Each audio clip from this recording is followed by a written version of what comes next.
Hi! So, eto na yung part 2 ng testimonial video na gagawin ko.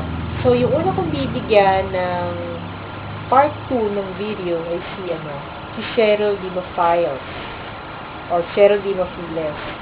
So, naalala ko noon nung bago ako sa PDIC. Magkasama kami noon sa, yung, di ba, nihahatid tayo sa mga kanya-kanyang bangko maasan sa atin. So, pagkaalala ko, sa second floor ata siya. Tapos ako sa fifth floor. So, siya, tahimik na tao, no?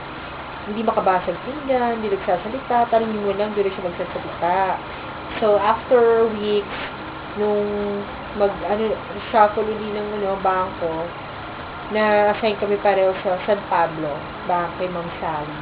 So, ayun, pagka-catch ka ha, tapos sa pansin ko, tahimik talaga siya. Hindi rin siya makausap, no? Kasi hindi siya pag ganun kadaldal. So, after nun, dynamic na, unti-unti na siyang talaga nagiging madaldal na rin, makwempot. May sense of humor siya, in fairness. Kung hindi nyo lang po nalalaman, si Sherry po yung nagbigay ng karugtong, kasi di ba tinatawag niyo akong baby. So, siya yung nagbigay ng karugtong na gandang-ganda. Stress pa yun gandang-ganda.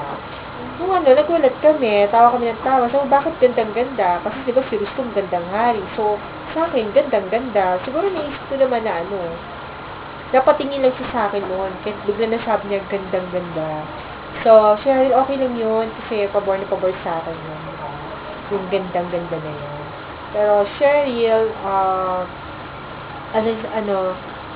lagi ko sinasabi sa text na sana magkita tayo soon, and gusto ko magpasalamat sa times na magkasama tayo at nagkakabiruan dyan. So, ingat ka palagi dyan, and sana wag ka rin magbabago. Thanks for the time na magkasama tayo dyan, saka sa mga text, at pagre-reply mo sa text ko, no? Namimiss na kita, and always ingat ka, okay?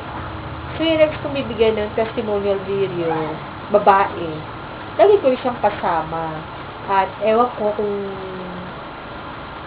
basta babae siya, okay? So, ito na siya. Siya na yung susunod, okay?